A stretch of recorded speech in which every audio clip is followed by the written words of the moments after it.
Horton Hears a Who by Dr. Seuss.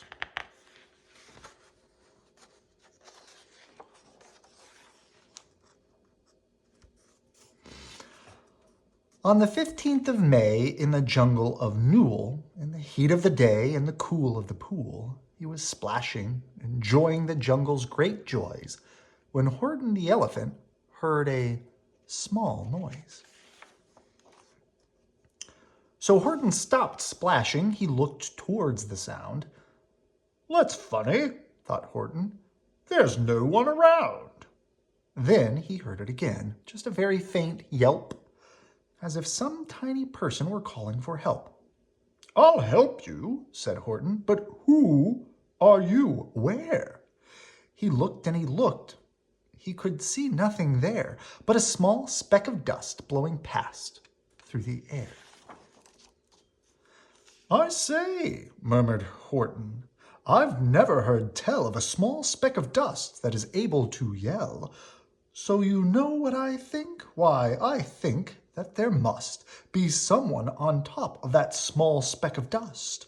Some sort of a creature of very small size, too small to be seen by an elephant's eyes.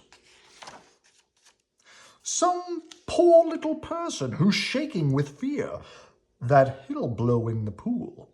He has no way to steer. I'll just have to save him because, after all, a person's a person, no matter how small."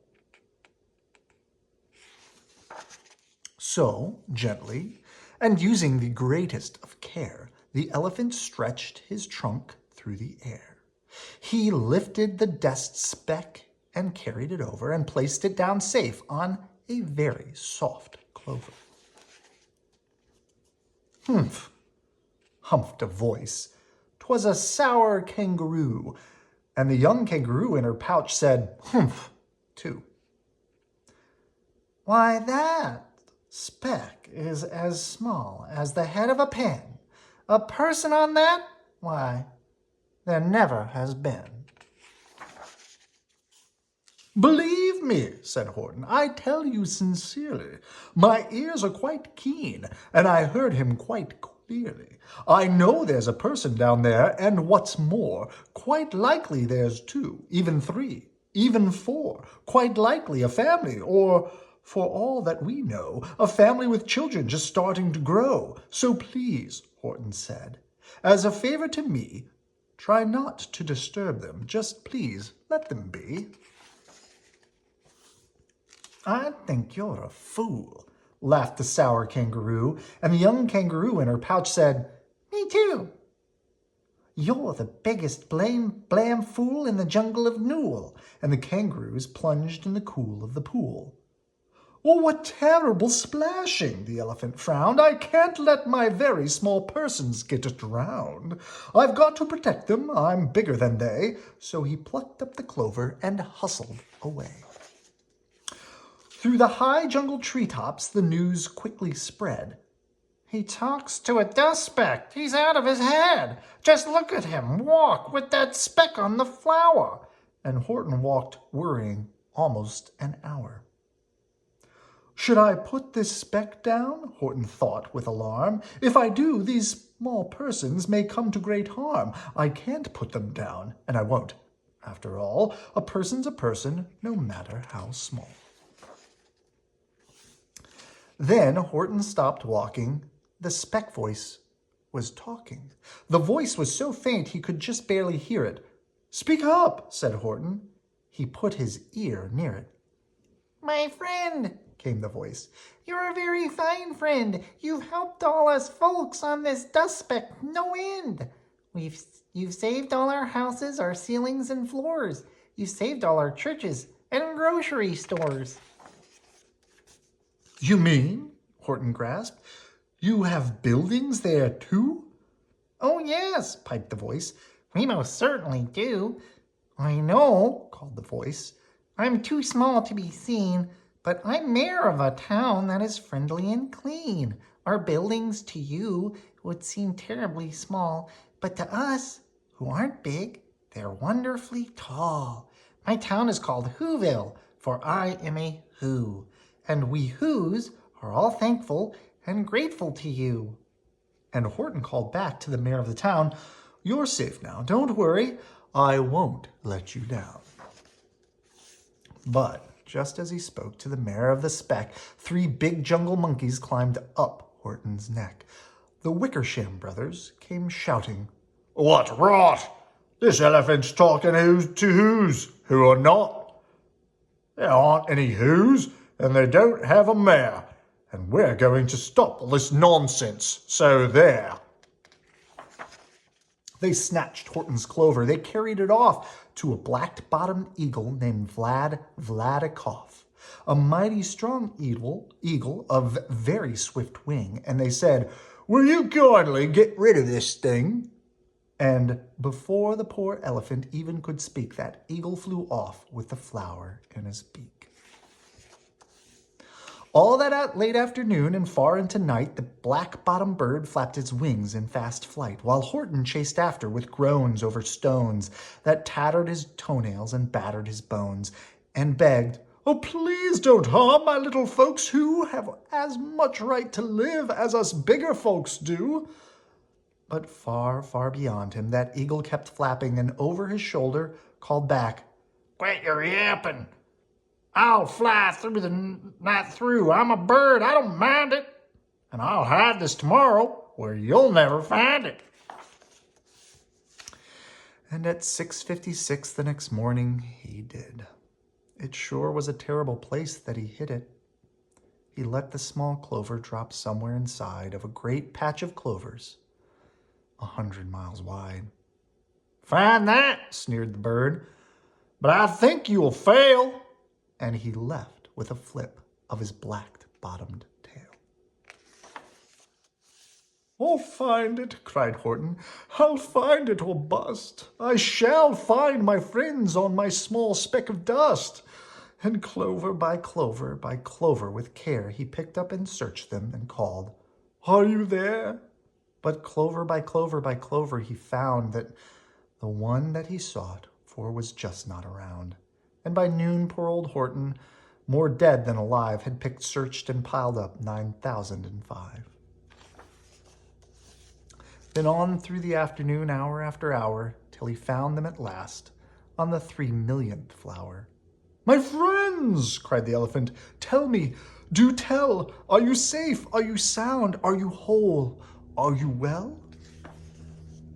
From down on the speck came the voice of the mayor. "We've really had trouble, much more than our share. When that black-bottomed birdie let go and we dropped, we landed so hard that our clocks have all stopped. Our teapots are broken, our rocking chairs smashed, and our bicycle tires all blew up when we crashed. So Horton, please," pleaded the voice of the mayor, "will you stick by us Whos while we're making repairs?" "Of course," Horton answered. "Of course I will stick. I'll stick by you small folks through thin and through thick." "Humph," humped the voice. "For almost 2 days you've run wild and insisted on chatting with persons who never existed. Such carryings on in our peaceful jungle, we've had quite enough of your bellowing bungle. And I'm here to state," snapped the big kangaroo, "that your silly nonsense game is all through." And that young kangaroo in her pouch said, "Me too." With the help of the Wickersham brothers and dozens of Wickersham uncles and Wickersham cousins and Wickersham in-laws whose help I've engaged, you're going to be roped and you're going to be caged. And as for your dust speck, that shall boil in a hot steaming kettle of bezelnut oil." "Boil it?" gasped Horton. "Oh, that you can't do it. It's all full of persons. They'll prove it to you." "Mr. Mayor, Mr. Mayor," Horton called. "Mr. Mayor, you've got to prove now that you really are there. So call a big meeting, get everyone out, make every who holler, make every who shout, make every who scream. If you don't, every who is going to end up in a bezelnut stew." And down on that dust speck, the scared little mayor quick called a big meeting in Whoville Town Square, and his people cried loudly. They cried out in fear, We're here! We're here! We're here! We're here! The elephant smiled. Oh, that was clear as a bell. You kangaroos surely heard that very well. All heard, snapped the big kangaroo, was the breeze and the faint sound of winds through the far distant trees. I heard no small voices, and you didn't either. And the young kangaroo in her pouch said, Me neither. Grab him, they shouted, and cage the big dope. Lasso his stomach with 10 miles of rope. Tie the knots tight so he'll never shake loose. Then dunk that dumb speck in the bezelnut juice. Horton fought back with great vigor and vim, but the Wickersham gang was too many for him. They beat him. They mauled him. They started to haul him into his cage, but he managed to call to the mare. Don't give up. I believe in you all. A person's a person, no matter how small. And you very small persons will not have to die if you make yourself heard. Come on now and try. The mayor grabbed a tom-tom. He started to smack it, and all over Whoville they whooped up a racket. They rattled tin kettles. They beat on brass pans, on garbage pail tops and old cranberry cans. They blew on bazookas and blasted great toots, on clarinets, oompas and boompas and flutes. Great gusts of loud racket rang high through the air. They rattled and shook the whole sky, and the mayor called up through the howling and mad hullabaloo. Hey, Horton, how's this? Is our sound coming through? And Horton called back, I can hear you just fine, but the kangaroo's ears aren't as strong quite as mine. They don't hear a thing. Are you sure all your boys are doing their best? Are they all making noise? Are you sure every who down in Whoville is working? Quick, look through your town. Is there anyone shirking? Through the town rushed the mayor from the east to the west, but everyone seemed to be doing his best. Everyone seemed to be yapping and yipping. Everyone seemed to be beeping and bipping. But it wasn't enough. All this ruckus and roar, he had to find someone to help make more. He raced through each building. He searched floor to floor.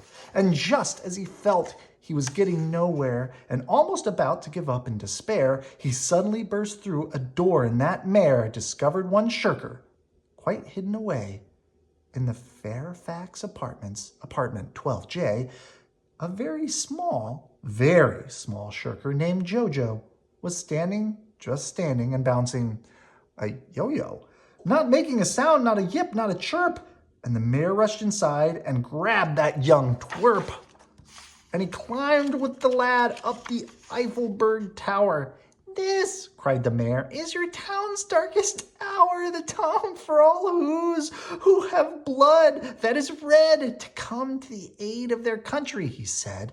We've got to make noise in the greatest amount, so open your mouth, lad, for every voice counts. Thus he spoke as he climbed. When they got to the top, the lad cleared his throat and he shouted, Yop! And that yop, oh, that one small extra yop put it over. Finally, at last, from that speck on that clover, their voices were heard. They rang out clear and clean, and the elephant smiled. Do you see what I mean? They've proved they are persons, no matter how small, and the whole world was saved by the smallest of all. How true, yes, how true, said the big kangaroo. And from now on, you know what I'm planning to do. From now on, I'm going to protect them with you. And the young kangaroo in her pouch said, Me too. From sun in the summer, from rain when it's fallish, I'm going to protect them, no matter how smallish.